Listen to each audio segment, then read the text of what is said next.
Hello and welcome to the Observe Conversations channel. I am VR Sampath, retired IPS, aka Sampath Ramanujan MFA. For more details, click the link below. Please subscribe and click the bell icon. Thank you. Let's get into the topic for the day.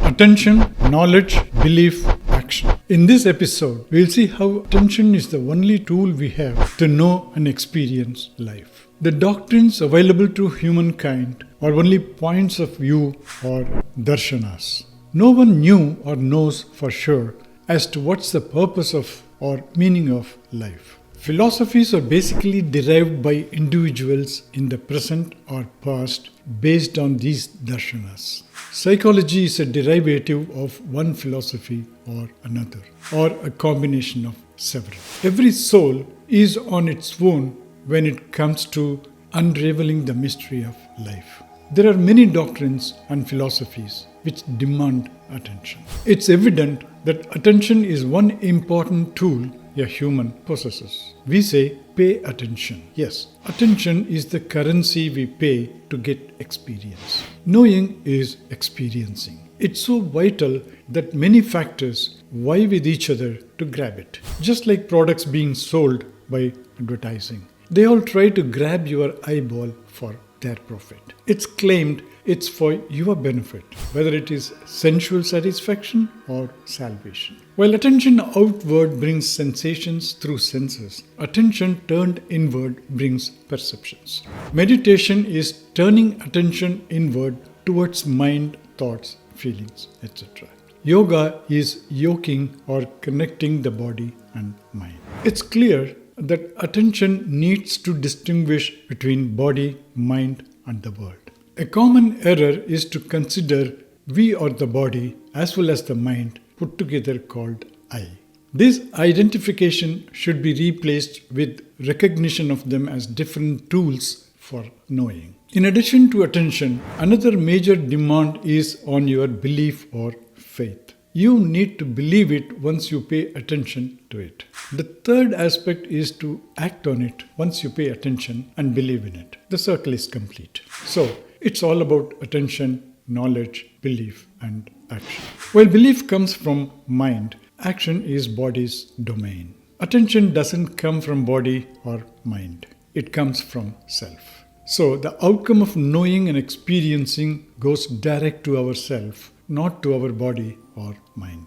Body is inert. It cannot experience. Mind does not experience. It can only analyze the experience and store it in memory. Now, let's move to another point of view. Why do we pay attention to, believe in, and act upon certain things and not certain other things? Do we have the freedom to choose what we pay attention to what we believe in, and what we act upon? According to one point of view, we may have a deciding factor completely out of our control. That's called karma, which decides what we pay attention to, what we believe in, and what we act upon. In fact, according to this view, karma decides our life. Karma uses planetary influences to execute what it decides for the individual. Vasanas act in such a way that you pay attention to this and not that, believe in this and not that, and act in a particular way and not any other way, to get only one set of results and not any other.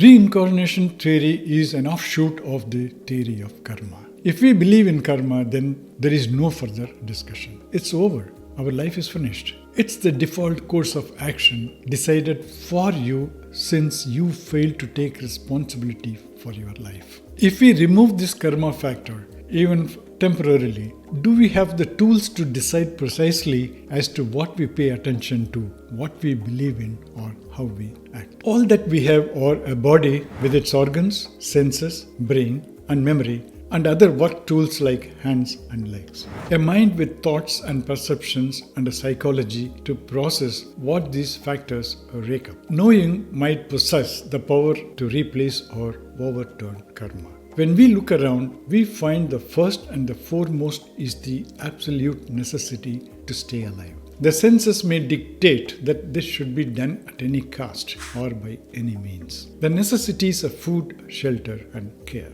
If you look more, we may have to consider the society before we set out to do it all our own way. We are not alone on this planet, and chaos would result if 7 billion people set out to do everything only for themselves. In fact, not only society, but also the world, the planet, and the cosmos need to be considered.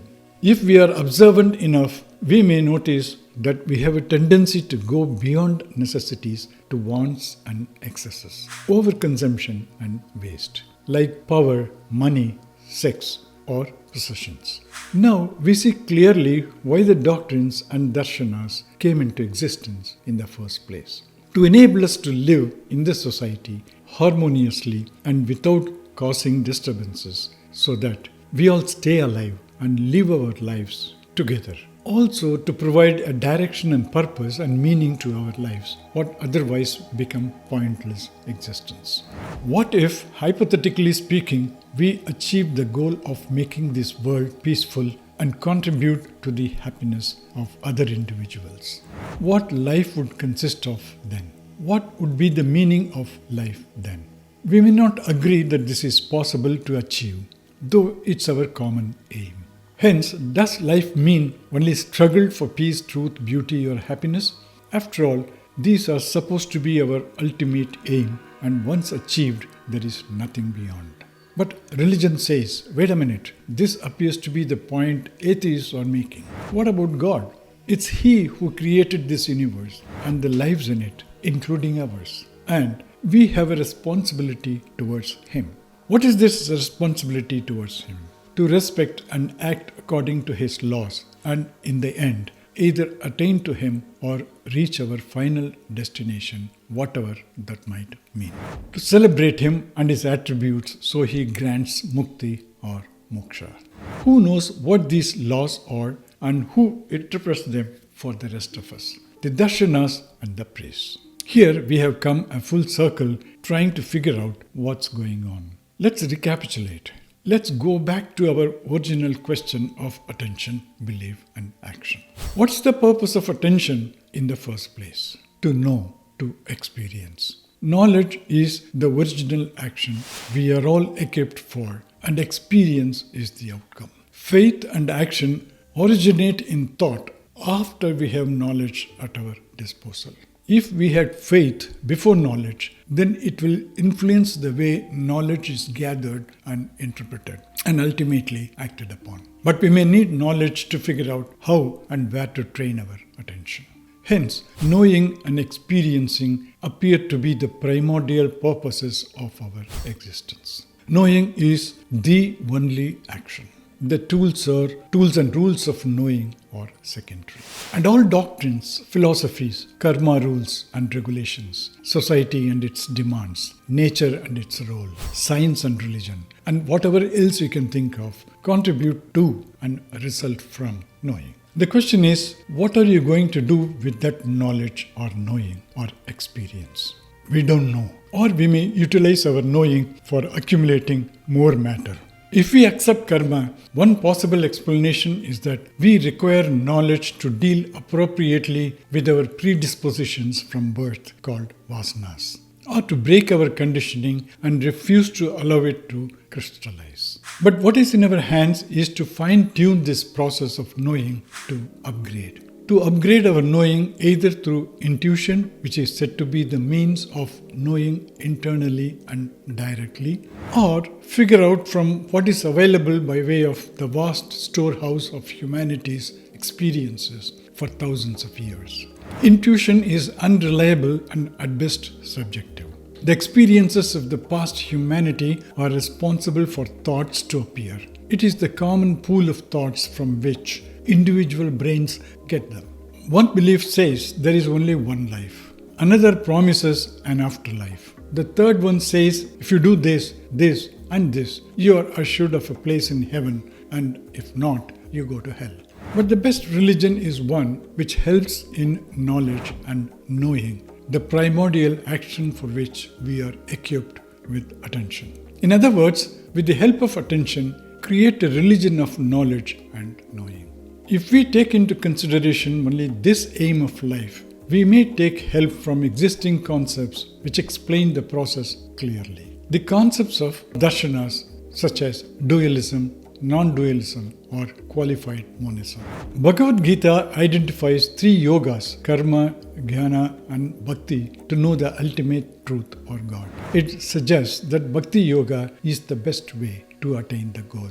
Bhakti, jnana and karma are modes of upgrading oneself, while dual, non-dual and qualified non-dual are stages of life. Dualism says everything is dual in nature. Matter and mind, body and mind, Jivatma and Paramatma and everything else. They can never come together. Non-dualism says exactly the opposite, that all are one and there is nothing beyond one big self. Qualified monism accepts all are one, but Jivatma is of Paramatma, but not one with it. In the process of knowing, knowledge and understanding, we may try out karma, jnana and bhakti yogas to see whether they lead to intuitively knowing greater things such as gods, devas, different worlds, different modes of existence. This process may take all our lives, and still the chances are that we may or may not get that intuitive knowledge. Or alternatively, we may treat Dvaitam, Advaitam and Visishtatvaitam as stages of one's life. Dvaitam or dualism teaches you to explore the material world around us. The Advaitam or monism teaches you to explore yourself. And Visishtatvaitam to explore both the world and God. The first one is about our relationship with the material world. The second one is about our relationship with ourselves. And the third one is about our relationship with God and the world, which is a reconciliation. It makes sense to make these three doctrines as stages of life in an individual, where you start with exploring and knowing the world, then move on to explore yourself, to know yourself, and finally explore and know your relationship with both the world and God. Instead, humanity classifies itself as followers of this or that doctrine, only one aspect all their life, only one darshana instead of all the three in their lifetime.